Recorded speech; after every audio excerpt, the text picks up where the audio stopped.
Okay जी, अस्सलाम वालेकुम everyone and welcome to another lecture of O level business with Sam. मैं हूं प्रतीक मानिया और आज की क्लास में हम अपना एक टॉपिक कंटिन्यू करने जा रहे हैं और फाइनली आज हम मार्केटिंग के यूनिट को इंशाल्लाह खुदाफिज भी बोल देंगे, क्योंकि आज जो चीज़ें हमारे पास मार्केटिंग के टॉपिक में रह गई हैं बहुत छोटी छोटी चीज़ें। And today we have chapter 16 and chapter 17। बहुत ही ज़्यादा आसान टॉपिक है, बहुत ज़्यादा आसान टॉपिक है, बहुत ज़्यादा कॉमन सेंस के ऊपर बेस्ड है। अच्छा जी, टेक्नोलॉजी और मार्केटिंग स्ट्रैटेजी के ऊपर ये चैप्टर है पूरा। मैंने इसको मिला के इसलिए रखा है क्योंकि इसमें बहुत छोटी छोटी चीजें, इसमें इतना था नहीं कि मैं इसको अलग से जो है वो रखूं। बट नेवरदलेस हम देखते हैं किस टॉपिक के अंदर क्या है, आसान है मुश्किल है जो भी है करना तो है। अच्छा, सबसे पहले जो हमारा कॉन्सेप्ट आज हम पढ़ने जा रहे हैं वो पढ़ने जा रहे हैं सोशल मीडिया मार्केटिंग। अच्छा जी, ये सोशल मीडिया मार्केटिंग है। अच्छा, सोशल मीडिया मार्केटिंग जो है वो बहुत कॉमन प्रैक्टिस है आजकल के ज़माने में। मतलब जितनी भी कंपनीज आजकल मार्केटिंग कर रही हैं वो सबसे ज़्यादा जो है वो सोशल मीडिया पर फोकस कर रही हैं। आपको याद होगा कुछ टाइम पहले हमने प्रमोशन का टॉपिक पढ़ा था और उस प्रमोशन के टॉपिक में हमने पढ़ा था कि यार कंपनी को अगर अपना प्रोडक्ट प्रमोट करना है तो बहुत सारे मेथड्स होते हैं प्रोडक्ट प्रमोट करने के लिए। अगर किसी भी कंपनी को अपना प्रोडक्ट प्रमोट करना है तो कंपनी के पास प्रोडक्ट को प्रमोट करने के लिए बहुत सारे मेथड्स हैं, जिसमें वो TV, radio, pamphlets, leaflets, magazine, newspaper, by one get one free, ये वो फलाना डिमाका, पता नहीं क्या क्या यूज नहीं करते।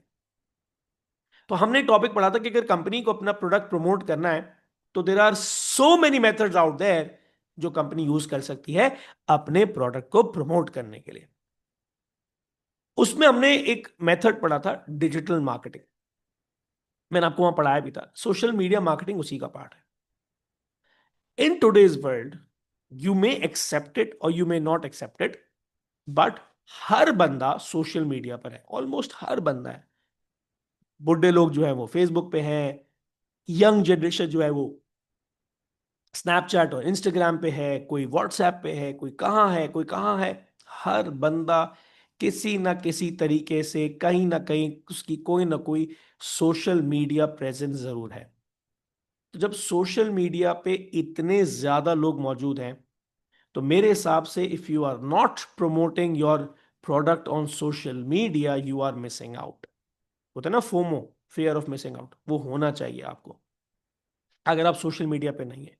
और रीजन मैंने आपको बताया, हर बच्चा, हर बुढ़ा, हर जवान, जब when every second person out there is on social media, why are you not there? अगर हर दूसरा बंदा सोशल मीडिया पे है तो आपका प्रोडक्ट सोशल मीडिया पे क्यों नहीं है? ठीक है ना। तो ये जो कंपनी सोशल मीडिया पे प्रोफाइल्स बनाते हैं, उसके ऊपर कस्टमर्स का डेटा गैदर करते हैं, वीडियोस लगाते हैं, पिक्चर्स लगाते हैं, कस्टमर्स के साथ कनेक्ट करते हैं, ये सब कुछ जो है वो सोशल मीडिया मार्केटिंग है। ये सब कुछ क्या है? Social media marketing. अच्छा, फ्री भी है पेड भी है। आज अगर मैं सिर्फ अपने सोशल मीडिया का पेज बनाऊं, उस पर पिक्चर्स बना बना के लगाता रहूं तो उसके कोई पैसे नहीं है, फ्री है। लेकिन हाँ, अगर मुझे लोगों को दिखाना है तो मुझसे Instagram, Facebook, Meta, Snapchat, WhatsApp, ये सब मुझसे पैसे लेते हैं और ये लोगों को दिखाते भी हैं। ठीक है ना, मॉडल यही है। बीइंग इन कराची, मैं मेटा को $1 लाख दे सकता हूँ, बोलूंगा सारे दुबई के लोगों को मेरा प्रोडक्ट दिखा दो, वो दिखा देंगे। हो गई ब्रांडिंग, सोशल मीडिया मार्केटिंग। तो ये सोशल मीडिया मार्केटिंग है। अच्छा, सोशल मीडिया मार्केटिंग, आपको याद होगा जब हमने प्रमोशन किया था तो मैंने आपको बताया भी था कि सोशल मीडिया मार्केटिंग के फायदे भी है, नुकसान भी है।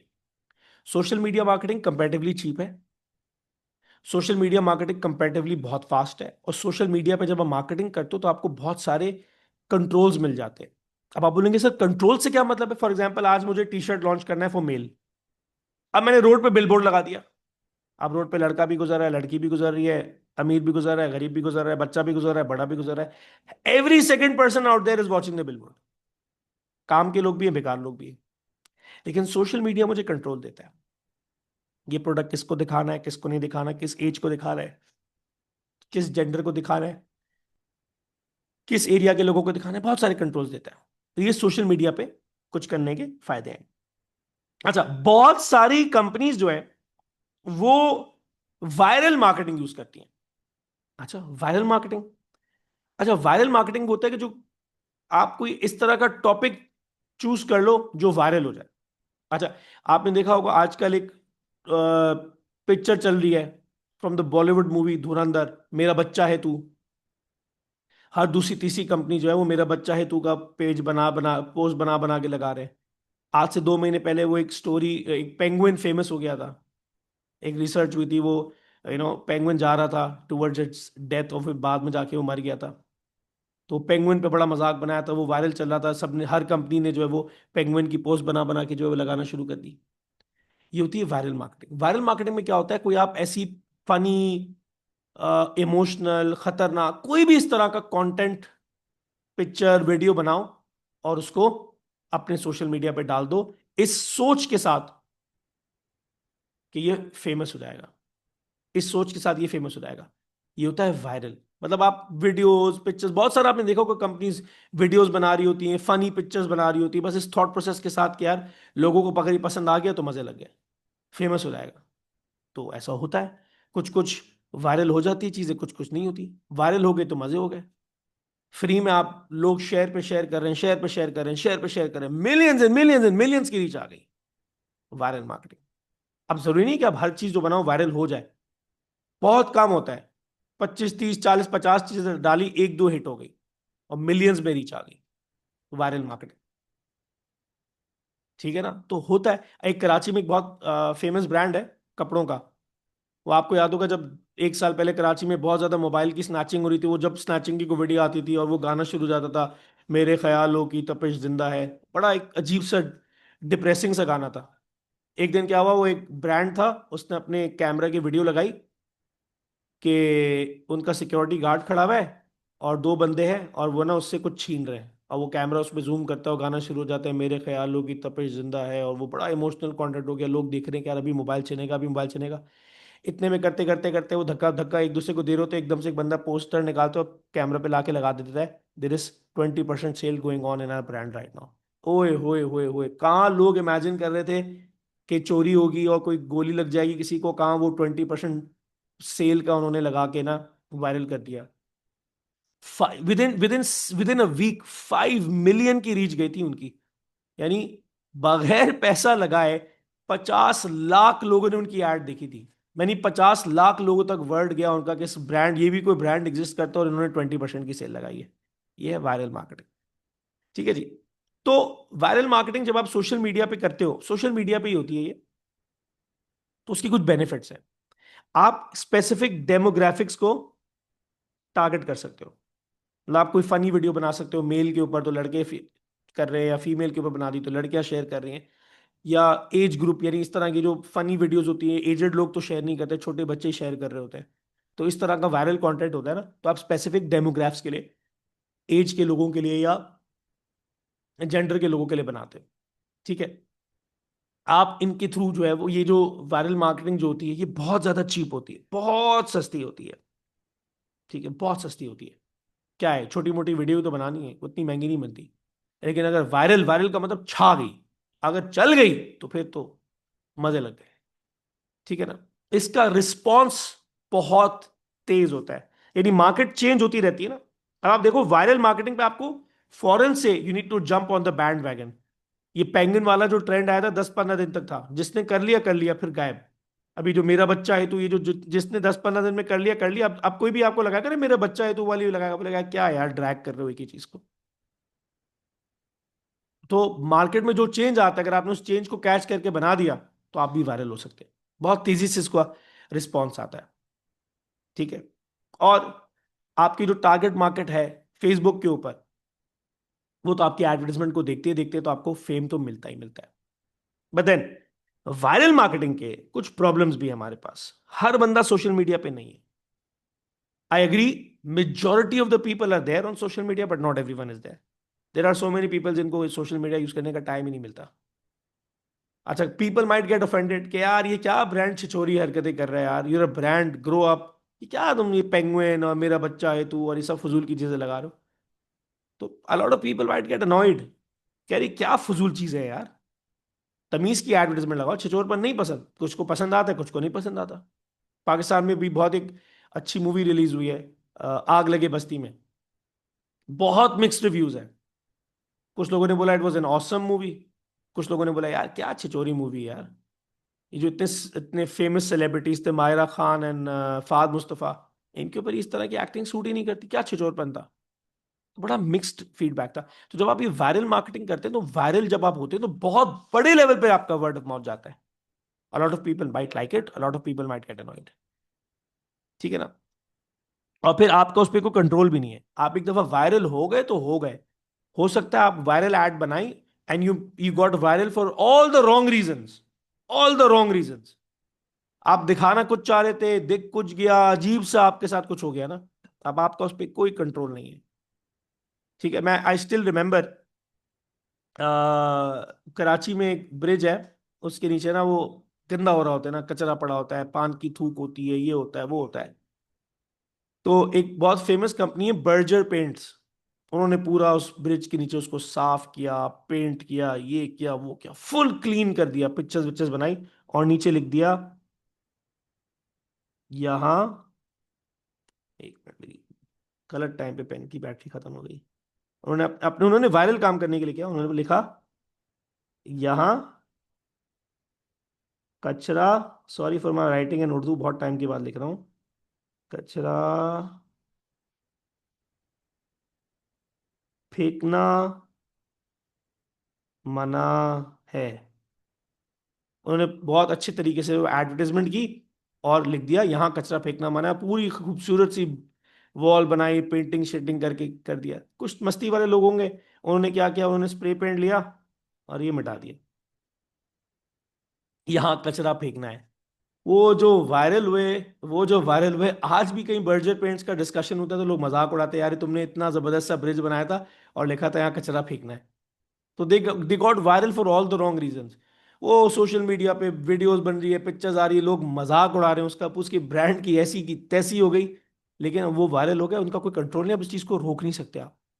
You got viral for all the wrong reasons. तो वायरल मार्केटिंग में ये होता है कि जब आप कोई वायरल काम कर देते हो, अगर आप किसी पॉजिटिव चीज के लिए प्रमोट हो गए तो वेल एंड गुड, लेकिन अगर आप किसी नेगेटिव चीज के लिए प्रमोट हो गए तो फिर things are beyond your control, फिर अब आप वो वायरल हो चुके हैं, अब आप उसको रोक नहीं सकते। There is no control over it. फिर वो जो हो रहा है, जैसे हो रहा है, जिस तरह का रिस्पॉन्स आ रहा है, तारीफ कर रहे हैं लोग, गालियां दे रहे हैं, everything will happen now, you can't control it. तो ये है हमारे पास social media marketing and viral marketing.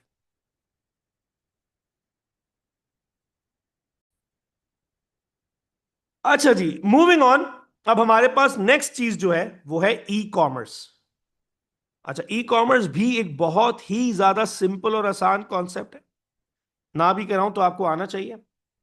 E commerce का मतलब क्या है? ई कॉमर्स का मतलब यह है कि जो लोग बिजनेस चला चला रहे हैं ऑनलाइन, जो लोग बिजनेस चला रहे हैं ऑनलाइन, यानी any buying and selling process that is taking place over the internet is e commerce.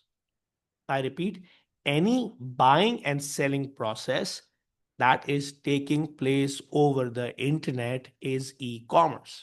यानी दराज, वॉलमार्ट, amazon, ये सारा का सारा जो बाइंग एंड सेलिंग प्रोसेस चल रहा है ऑनलाइन, लोग चीजें खरीद रहे हैं ऑनलाइन, लोग चीजें बेच रहे हैं ऑनलाइन, ये सारी की सारी जो बाइंग एंड सेलिंग ऑनलाइन चल रही है, इस सारे के सारे प्रोसेस को हम ई कॉमर्स कहते हैं। ठीक है। So any buying and selling process that is taking place online is e commerce. I am buying and selling of anything, साबुन, टूथपेस्ट, शैम्पू, कपड़े, जूते, any bloody thing out there जो बिक रही है ऑनलाइन, वो ई कॉमर्स है। अच्छा, ई कॉमर्स से रिलेटेड एक नीचे बहुत जरूरी चीज लिखी है, आपको याद होगा हमने प्राइसिंग स्ट्रैटेजीज पढ़ी थी, और वहां पर हमने पढ़ा था ई कॉमर्स के ऊपर एक बहुत कॉमन प्राइसिंग स्ट्रैटेजी फॉलो होती है, दैट इज डायनामिक प्राइसिंग। इस प्राइसिंग स्ट्रैटेजी में होता यह है कि कंपनी जो है वो अलग अलग कस्टमर्स को ऑनलाइन अलग अलग प्राइस चार्ज कर रही होती है, और किसी भी को पता नहीं लगता कि किससे क्या प्राइस चार्ज हो रही होती है। इसकी बेस्ट एग्जांपल एयरलाइन टिकट्स भी है। अच्छा, सो ई कॉमर्स की हमारे पास बहुत सारी फायदे भी हैं और नुकसानात भी है। ई कॉमर्स का जो एक सबसे बड़ा फायदा है वो ये है कि if you are doing your business online, तो ऑनलाइन प्रमोशन करना कंपैरेटिवली बहुत चीप है। अभी हमने थोड़ी देर पहले पढ़ा, मेटा के ऊपर और फेसबुक के ऊपर और व्हाट्सएप के ऊपर एड्स बनाना और उनको प्रमोट करना कंपैरेटिवली बहुत सस्ता है। सही है ना। अच्छा, ग्लोबल कवरेज है, ऑब्वियसली बात है, मैं कराची में बैठा हूँ, अब मेरा एक प्रोजेक्ट है मानियाज इंटरनेशनल के नाम से, अब मैं कराची में बैठा हूं, अब on the click of a button मैं अपने मानियाज इंटरनेशनल की ads Dubai, Qatar, Saudia, Kuwait, Turkey, Oman, China, जहां चाहूं चला सकता हूं, कोई मसला नहीं। लेकिन इमेजिन करो अगर अगर अगर मेरे पास सोशल मीडिया ना होता और मुझे कोई बोलता है यार दुबई में बिलबोर्ड लगाने हैं, तो पहले मुझे वीजा लेना पड़ता, टिकट लेना पड़ता, दुबई जाना पड़ता, वहां जाके रुकता, देखता कौन सी लोकेशन है, कहाँ पर बोर्ड नजर आएगा, कौन सी लोकेशन महंगी है, कौन सी सस्ती है, कहाँ पर लोग ज्यादा है, कहाँ पर लोग कम है, कहाँ पर बच्चों का रीच ज्यादा है। इतनी सारी चीजें ख्वारी करने के बाद मुझे 2-3 महीने लग जाते हैं बिलबोर्ड लगाने में। यहाँ पर क्या किया, मैं सोशल मीडिया पे गया, मेटा पे गया, मैंने बोला I want to show my Maniyaz international online school advertisement to parents. मैंने टक टक टक टक टक 10 मिनट, 15 मिनट, 20 मिनट लगे, टक एड्स चला दी। इतनी बड़ी ग्लोबल रीच है। ठीक है ना, तो ये बहुत बड़ा फायदा है सोशल मीडिया का, सॉरी ई कॉमर्स पर एडवर्टाइजमेंट करने का। उसके बाद आप बहुत ज्यादा कस्टमर्स को एक्सेस कर सकते हो। मतलब आप अफ्रीका में कस्टमर्स को एक्सेस कर सकते हो बीइंग इन कराची, आप दुबई में कस्टमर्स को एक्सेस कर सकते हो, जहां चाहो जितने कस्टमर्स को चाहो एक्सेस कर सकते हो, कोई वो रोकने वाला नहीं है। अच्छा जी, उसके अलावा ई कॉमर्स के बाद पैसे आने और जाने बहुत आसान हो गए। इमेजिन करो कितनी, it takes seconds. International level पे आपको कोई भी चीज खरीदनी है, उसकी पेमेंट करनी है, भिजवानी है, लेनी है, सेकंड्स का काम है अब। सेकंड्स लगते हैं पेमेंट आने और जाने में। ठीक है, उसके अलावा फिजिकल शॉप की जरूरत भी नहीं है अब। अगर आप ई कॉमर्स कर रहे हो तो पहले क्या करना पड़ता था, इन्वेंट्री खरीदो, दुकान खरीदो, रेनोवेशन कराओ, सिक्योरिटी डिपॉजिट, रेंट, ये वो, 6 महीने लगते थे दुकान खोलने में। अब ई कॉमर्स है, 15 मिनट लगते हैं दुकान खोलने में। You go to the social media, आपने पेज बनाया, उसको सेटअप किया, तो आपकी दुकान खुल गई। ठीक है ना, this is how easy it is. तो फिजिकल शॉप की जरूरत ही नहीं है अगर आप ई कॉमर्स कर रहे हो। ठीक है, बहुत सारे बिजनेसेस की है, लेकिन बहुत सारे ऐसे बिजनेसेस हैं आउट देयर जो ई कॉमर्स में काम कर रहे हैं, वो कहते हैं हमें फिजिकल शॉप चाहिए ही नहीं है, हमारा ऑनलाइन काम चल रहा है, ऑनलाइन बिक रहा है, हमें फिजिकल शॉप पे आना ही नहीं है। बट देन ई कॉमर्स के कुछ प्रॉब्लम्स भी हैं, थ्रेड्स भी हैं। अच्छा जी, अब पहले क्या था, अब मैंने दुकान खोली हुई है डिफेंस में, कस्टमर मेरे पास आता है, सामान खरीदता है और चला जाता है। कस्टमर मेरे पास आता है, सामान खरीदता है और चला जाता है। Who bears the transportation cost, customer. लेकिन अब जो है मेरा ऑनलाइन डिलीवरी, ऑनलाइन बिजनेस है, अब कस्टमर तो मेरे पास आ नहीं रहा, मुझे प्रोडक्ट भिजवाना पड़ेगा, तो I will have to bear the transportation cost. बहुत सारे केसेस में कंपनी जो है वो कस्टमर को बोलती है कि you will bear the transportation cost, लेकिन मेजोरिटी केसेस में कंपनी डिलीवरी कॉस्ट नहीं लेती, कंपनी खुद डिलीवर कर देती है। तो ट्रांसपोर्टेशन कॉस्ट जो है वो कंपनी को बेयर करनी पड़ती है। अच्छा, फॉर एग्जाम्पल मैंने कराची में एक बहुत फेमस एरिया है बहादराबाद, मैंने बहादराबाद पर दुकान खोली फॉर एग्जाम्पल। अब बहादराबाद पर 50 शॉप्स है, और मैंने खोली एक और शॉप, तो कितनी हो गई, 51। तो being at Bahadurabad, how many shops am I competing with? 50 already हैं, एक और मेरी हो गई, तो मैं एक हूं और मैं 50 लोगों से कंपीट कर रहा हूं बहादराबाद पर। लेकिन अगर मैं ऑनलाइन चले जाऊं, तो ऑनलाइन पर 50 लोग नहीं है, ऑनलाइन पे 10,000 लोग हैं। कंपटीशन लेवल बहुत बढ़ जाता है, बहुत बढ़ जाता है। और ऑनलाइन कम्पीट करना मुश्किल भी है। अब मेरी दुकान है, तो अगर मैं कस्टमर से बहुत अच्छे तरीके से बात करूं, प्यार से बात करूं, तो कस्टमर शायद प्रोडक्ट खरीद ले। आप अगर ऑनलाइन खरीद रहे हो तो आप एक क्लिक ऑफ अ बटन पे इधर चले गए, उधर चले गए, उधर चले गए, you can in span of second you can open as many website as you want, और किसी से बातचीत तो हो ही नहीं रही है। तो ऑनलाइन कस्टमर को प्रोडक्ट बेचना बहुत ज्यादा मुश्किल है, और पर्सनल कांटेक्ट तो है ही नहीं। पर्सनल कांटेक्ट तो है ही नहीं, सामने कोई बंदा खड़ा ही नहीं है बेचने के लिए। बस कस्टमर वेबसाइट देख रहा है, समझ आया आया, नहीं आया नहीं आया। लेकिन जब फिजिकली आते तो आप पर्सनली उसको समझा रहे होते हो, प्रोडक्ट दिखा रहे होते हो। ठीक है, एंड देन प्रॉब्लम एक और ये है कि अगर आप ई कॉमर्स पे हो तो आपको फिर वेबसाइट बनानी पड़ेगी और सब कुछ उसको मेंटेन करना पड़ेगा, इन सब चीजों की कॉस्ट है। यस, कंपैरेटिवली बहुत कम है। एक फिजिकल शॉप रखना, उसकी मेंटेनेंस, उसका रेंट, इन सब की कॉस्ट बहुत ज्यादा है कंपेयर टू एक वेबसाइट बनाना और उसकी मेंटेनेंस करना, बहुत कम है। अच्छा, ई कॉमर्स से कस्टमर को बहुत फायदे हैं भाई। पहला फायदा कन्वीनियंस, घर बैठे बैठे जो देखना है देखो, जो मंगाना है मंगाओ। अगर आज मुझे टी शर्ट खरीदना हो और मेरे पास टाइम ही नहीं है, बिकॉज मैं सुबह से लेकर रात तक पढ़ा रहा हूँ, पढ़ा रहा हूँ, पढ़ा रहा हूँ, पढ़ा रहा हूँ, पढ़ा रहा हूँ, टाइम ही नहीं है किसी चीज का, शॉपिंग कब करूँ?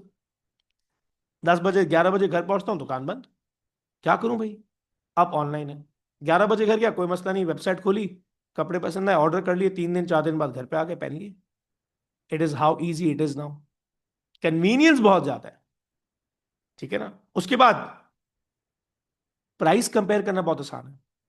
मुझे टी शर्ट खरीदना था, मैंने लिखा उसके ऊपर एडिडास टी शर्ट, तीन चार वेबसाइट्स के ऊपर आ रहा है, मैंने तीन चार वेबसाइट एक साथ खोली, सब पे अलग अलग प्राइस आ रही है, जिसपे सबसे सस्ता था मैं ऑर्डर दे दिया। प्राइस कंपेयर करना बहुत आसान है। लेकिन अगर मैं एडिडास के आउटलेट पर जाता, मैं आउटलेट पर खड़ा हूं, कंपेयर किससे करूं? किसी से भी नहीं। अब कंपेयर करने के लिए मुझे शॉप से निकलना पड़ेगा, फिर 5 मिनट चलना पड़ेगा, फिर दूसरी शॉप जाना पड़ेगा, फिर वहां प्राइस देखूंगा, अच्छा यहाँ महंगी है, फिर वापस पुराने वाले पे आऊंगा, लंबी चौड़ी कहानी है। ऑनलाइन में तो विद इन सेकंड्स वेबसाइट्स खोली, कंपेयर किया, जिसपे इजी लगा कर दिया। अच्छा भाई, इजी टू पे, बहुत सारी वेबसाइट्स पे तो कार्ड लगा हुआ है। जैसे फूड पैंडा पे मैं जाता हूँ, मेरा कार्ड लगा हुआ है। दराज पे जाता हूँ, मेरा कार्ड लगा हुआ है। एडिडास से, नाइकी से मैं कुछ खरीदता हूँ, मेरा कार्ड लगा हुआ है। मुझे पेमेंट करने की जरूरत ही नहीं पड़ती, मैं सिर्फ सेलेक्ट करता हूँ, ऐड टू कार्ट करता हूँ, क्लोज सेल करता हूँ, टक करके वो मेरा कार्ड कार्ड लगा हुआ है, वहीं से पैसे डिडक्ट करता है, सारी डिटेल्स जो है वो लगी हुई होती है, सब कुछ हो जाता है, कुछ नहीं करना पड़ता। इजी टू पे, डायरेक्ट अकाउंट से पैसे कट जाते हैं। अच्छा, वेबसाइट से जब शॉपिंग करता हूँ तो मेरे पास चॉइस बहुत ज्यादा है। जब मैं फिजिकली खरीदने जा रहा हूँ तो मैं मैक्सिमम 5 दुकान देख सकता हूँ। 5 दुकान में, अगर हर दुकान पे मैं फॉर एग्जाम्पल अगर 15-15 मिनट भी लगाता हूँ कपड़े देखने के लिए फॉर एग्जाम्पल, तो 5 दुकान का मतलब कितना हो गया? 1.5 घंटा 2 घंटा तो मैं सिर्फ कपड़े देखने में लगा दिए। ऑनलाइन में क्या होता है? टक टक टक टक टक, जितनी दुकानें देखनी है देख लो, वेबसाइट खोलते रहो, जितनी चीजें कंपेयर करनी कर लो, जो अच्छा अच्छा लगे समझ में खरीद लो। चॉइस बहुत ज्यादा है ई कॉमर्स में। अच्छा, ई कॉमर्स में फिर थ्रेड भी है कस्टमर्स को। अब आप बोलोगे थ्रेड्स क्या है? हर वक्त अगर आपको ई कॉमर्स पे कुछ खरीदना है तो कस्टमर के पास थ्रेड होना चाहिए। दूसरा, मेरे साथ बहुत दफा ऐसा हुआ है, प्रोडक्ट अच्छा लग रहा था, मंगा लिया, स्क्रीन पर कुछ और लग रहा था, आने के बाद कुछ और है, बिकॉज फिजिकली तो मैंने देखा ही नहीं ना प्रोडक्ट। मुझे उस वक्त अच्छा लग रहा था, मैंने मंगा लिया, जब आया तो मुझे प्रोडक्ट पसंद ही नहीं आया। प्रॉब्लम है। अच्छा, आइडेंटिटी थेफ्ट मसले हो जाते हैं। मैंने अपना नाम डाला, एनआईसी नंबर डाला, क्रेडिट कार्ड नंबर डाला, डेबिट कार्ड नंबर डाला, चोरी भी तो हो सकता है। ये जो इतने सारे कॉल सेंटर्स चल रहे हैं कराची के अंदर, क्या हो रहा है? यही तो हो रहा है। वो कहीं ना किसी की कोई ना कोई आइडेंटिटी थेफ्ट हुई है। क्रेडिट कार्ड चोरी हुए हैं, ये चोरी हुआ है, वो चोरी हुआ है, उससे फिर फेक परचेजेस करते हैं, पैसे निकलवाते हैं, ये करते हैं, वो करते हैं, सब कुछ हो रहा है ना। आइडेंटिटी थेफ्ट तो हो सकती है। पता थोड़ी कौन खरीद रहा है, किस तरह खरीद रहा है। हो सकता है आपने प्रोडक्ट खरीदा, आपको उस पर कुछ प्रॉब्लम थी, आप देख ही नहीं सके, आने के बाद आपको लगा ओ हो ये प्रोडक्ट तो खराब है। मैंने टी शर्ट खरीदा, जब मैं खरीद रहा हूं तो मैंने देखा फटा हुआ तो नहीं है, मैंने चेक करके लिया। जब मैं ऑनलाइन ऑर्डर कर रहा हूँ, फटा हुआ आया, कंपनी बोली सॉरी सर हम तो चेंज नहीं करेंगे, आपने फाड़ा है। अब कुछ भी हो सकती है टेक्निकल प्रॉब्लम, खरीदने के बाद कंपनी एक्सेप्ट ना भी करे। फिर आपका कोई पर्सनल कांटेक्ट ही नहीं है, आपको पता ही नहीं सामने वाला बंदा कौन है, you not seen the person, आप तो वेबसाइट से ऑर्डर करो, सच्चा आदमी है, झूठा आदमी है, सही बोल रहा है, गलत बोल रहा है, बहुत दफा ऐसा भी होता है। पैसे ले लेते हैं, प्रोडक्ट ही नहीं आता। तो ये सारे थ्रेट्स है ई कॉमर्स के अंदर। अच्छा जी, मूविंग ऑन, अगला जो कॉन्सेप्ट हमारे पास चैप्टर है वो है मार्केटिंग स्ट्रैटेजी का। अच्छा, मार्केटिंग डिपार्टमेंट में आपको थोड़ा सा रिवाइज करा दूं, मार्केटिंग डिपार्टमेंट क्या था? मार्केटिंग डिपार्टमेंट वो था, किसी भी कंपनी का एक ऐसा डिपार्टमेंट होता है जिसका काम होता है आइडेंटिफाई करना कस्टमर को क्या चाहिए। जब उसको पता लग जाए कस्टमर को क्या चाहिए, वैसा प्रोडक्ट बनाना, जब वैसा प्रोडक्ट बना लो फिर उसको सक्सेसफुली बेचना, ये है मार्केटिंग वालों का काम। अच्छा, मार्केटिंग डिपार्टमेंट को ऑब्जेक्टिव्स मिलते हैं ना, जैसे सीईओ होता है या डायरेक्टर होता है, वो मार्केटिंग डिपार्टमेंट को कुछ ऑब्जेक्टिव्स दे दें कि आपको इस साल ये करना है, ये करना है, ये करना है, ये करना है, ये करना है। तो वो जो ऑब्जेक्टिव्स मार्केटिंग डिपार्टमेंट को मिलते हैं वो मार्केटिंग ऑब्जेक्टिव्स कहलाते हैं। अच्छा, जब मार्केटिंग डिपार्टमेंट को ऑब्जेक्टिव्स मिलते हैं तो ऑब्जेक्टिव्स अचीव करने के लिए मार्केटिंग डिपार्टमेंट को कोई ना कोई प्लान बनाना पड़ता है। वो जो प्लान होता है वो मार्केटिंग स्ट्रैटेजी होती है। तो अगर एग्जामिनर आपसे पूछे कि भाई मार्केटिंग स्ट्रैटेजी क्या है, मार्केटिंग स्ट्रैटेजी जो है वो बेसिकली एक प्लान होता है जिसको इसलिए बनाया जाता है सो दैट मार्केटिंग डिपार्टमेंट को जो ऑब्जेक्टिव्स मिले हैं वो अचीव हो सके। और मार्केटिंग स्ट्रैटेजी बनती है मार्केटिंग मिक्स के थ्रू, जो हम पढ़ चुके हैं, product, price, place, promotion. So for example, आज एप्पल का जो सीईओ है टिम कुक, वो एप्पल के मार्केटिंग डिपार्टमेंट को ऑब्जेक्टिव देता है कि इस साल we need sales of $1 billion for example.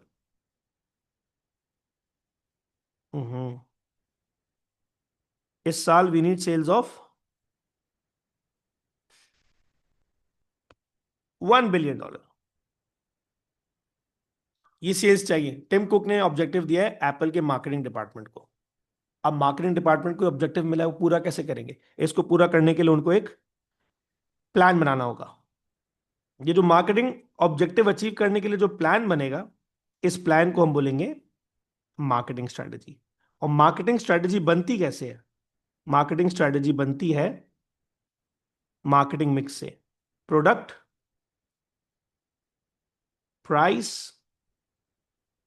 Place, promotion. यानी आज अगर एप्पल को $1 बिलियन की सेल्स चाहिए, अगर एप्पल के मार्केटिंग डिपार्टमेंट को ऑब्जेक्टिव मिला है कि भाई $1 बिलियन की सेल्स लेकर आओ, तो $1 बिलियन की सेल्स को लाने के लिए उनको अपना मार्केटिंग मिक्स बनाना होगा ना, कि यार ऐसा कौन सा प्रोडक्ट बनाए जो बिके, जिससे $1 बिलियन आए। पहले वो प्रोडक्ट बनाएंगे, प्रोडक्ट बन गया, फिर वो देखेंगे यार इस प्रोडक्ट को किस प्राइस पर बेचे कि $1 बिलियन मिलेंगे। प्राइस डिसाइड हो गई। अच्छा, किस तरह बेचें, कौन सी मार्केटिंग की प्रमोशन की स्ट्रेटेजी लगाए, TV, newspaper, radio, social media, कौन सी स्ट्रेटेजी लगाए कि लोगों तक ये वर्ड ऑफ माउथ जाए कि नया प्रोडक्ट लॉन्च हुआ है और लोग खरीदें। और किस प्लेस यानी किस जगह पर बेचे, ज्यादा से ज्यादा बिके। So marketing strategy is basically a plan that is developed by the marketing department. Why is a marketing strategy made? It is a plan that is made to help the company achieve marketing objectives. So if you're making a marketing strategy, that plan would include product, right place, right price and right promotion. ये है हमारे पास marketing strategy. अच्छा, अब सवाल एक और है कि कंपनीज जो है वो फॉरेन मार्केट में एंटर की होती है। सो फॉर एग्जांपल कोई भी कंपनी है कराची में काम कर रही है, ऑल ऑफ अ सडन वो कराची छोड़ के दुबई चली गई। क्यों चली गई Dubai? Why is it so कि कराची की कंपनी दुबई एंटर हो गई? क्यों दुबई में काम कर रही है? प्रोबेबली बिकॉज उसको दुबई में ज्यादा ग्रोथ नजर आ रही है और कराची में जो एग्जिस्टिंग मार्केट है वहां ग्रोथ नजर नहीं आ रही। हो सकता है उसको लग रहा है कि भाई दुबई जाऊंगा तो ज्यादा पैसे मिलेंगे, ज्यादा ग्रोथ मिलेगी, कराची में इतनी ग्रोथ नहीं है। हो सकता है वो दुबई इसलिए चला गया क्योंकि कराची की मार्केट सैचुरेट हो गई। कराची की मार्केट सैचुरेट हो गई इस तरह के कराची में कस्टमर्स ही नहीं है। अब हैदराबाद पर 100 लोग रहते हैं, 10 कोचिंग सेंटर खुल गए, तो मार्केट सैचुरेट हो गई ना।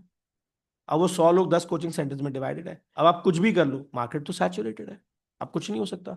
तो क्या करना पड़ेगा मुझे? फिर लाहौर में कोचिंग सेंटर खोलना पड़ेगा, इस्लामाबाद में खोलना पड़ेगा, क्योंकि हैदराबाद में कोई फायदा ही नहीं ना। लोग 100 रहते हैं, 10 कोचिंग सेंटर है, तो कुछ भी कर लो, सब आपस में लड़ते रहेंगे, किसी को कुछ फायदा नहीं होगा, क्योंकि बिजनेसेस ज्यादा है, कस्टमर कम है, सैचुरेट हो गई है।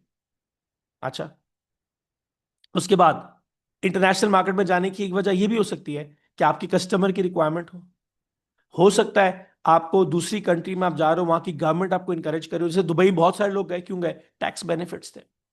हो सकता है वहां पे आपको रॉ मटेरियल सस्ता मिल रहा हो सकता है वहां पे आपको लेबर सस्ता मिल रहा हो। So there are a lot of benefits and a lot of reasons why some companies go to other international companies to work. अच्छा, अब जब आप दूसरी कंट्री में जाते हो तो प्रॉब्लम्स भी हैं। आज अगर मैं अपना मानियाज एकेडमी दुबई में खोल लूं तो प्रॉब्लम है। पहला प्रॉब्लम, मुझे नॉलेज ही नहीं है, कौन सी एरिया में खोलूं, कहां पर स्टूडेंट ज्यादा है, कहां पर पैसे वाले लोग रहते हैं दुबई में, कहां गरीब लोग रहते हैं मेरी तरह दुबई में, पता ही नहीं है कहां खोलना चाहिए। कल्चर डिफरेंसेस है। मैं जाके उर्दू में पढ़ा रहा हूँ, वहां बच्चे बोले सर आप तो उर्दू में पढ़ा रहे हैं, हमें आप अरबी में पढ़ाएं या टीचर्स इन इंग्लिश, हमें तो उर्दू आती नहीं है। मुझे गुस्सा है, मैंने थप्पड़ लगा दिया पाकिस्तान में। उसका किसी बच्चे का पेरेंट बोला अच्छा थप्पड़ मारी थी सर, मेरा बच्चा ही ऐसे, एक और थप्पड़ लगाए। बोला वाह क्या बात है, दुबई में क्या थप्पड़ लगाया, जेल हो गई।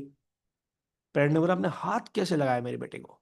उन्होंने पाकिस्तान में तो मैं सर फाड़ देता था बच्चों का मार मार के। पेरेंट ने बोला बेटा ये पाकिस्तान नहीं है, दुबई है, कल्चर डिफरेंस है, बच्चे को मार नहीं सकते आप। तो प्रॉब्लम्स होते हैं, आपको कल्चर का नहीं पता होता। एक्सचेंज रेट डिफरेंसेस हैं, करेंसी डिफरेंसेस हैं, प्रॉब्लम्स आते हैं।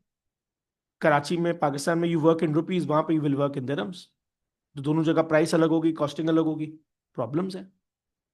You can't charge the same price everywhere due to currency differences. उसके अलावा इंपोर्ट रिस्ट्रिक्शंस हो सकती हैं। मैंने दुबई में बिजनेस खोल लिया, बहुत अच्छा चल रहा था, अब आप देखो आजकल क्या हो, दुबई पाकिस्तान का पलटा चल रहा है। अब दुबई में जितनी कंपनी थी जो पाकिस्तान से इंपोर्ट कर रही थी फंस गई, इंपोर्ट की प्रॉब्लम आ गए। पाकिस्तान दुबई का मसला चल रहा है, पाकिस्तान इंडिया का मसला चल रहा है, आपस में इंपोर्ट एक्सपोर्ट रुक गए, तो इंपोर्टिंग कंपनीज फंस गई, कंट्री से फड्डे हो गए। हो सकता है आपने दूसरी कंट्री में माल बेचा, लोग खा के भाग गए, होता है। ट्रांसपोर्टेशन कॉस्ट बढ़ जाती है। कराची में काम कर रहे थे, दुबई में काम कर रहे थे, ऑब्वियसली बात है, कराची में फैक्ट्री थी, कराची में बन के कराची में डिस्ट्रीब्यूट हो रहा था। अब बनना कराची में, जा रहा दुबई है, तो ट्रांसपोर्टेशन कॉस्ट बहुत बढ़ गई। ये कुछ प्रॉब्लम्स हैं जब आप इंटरनेशनल कंट्रीज में जाते हैं काम करने के लिए। अच्छा, अब मेथड्स क्या है, ये बहुत आसान सा, बहुत जरूरी चीज है।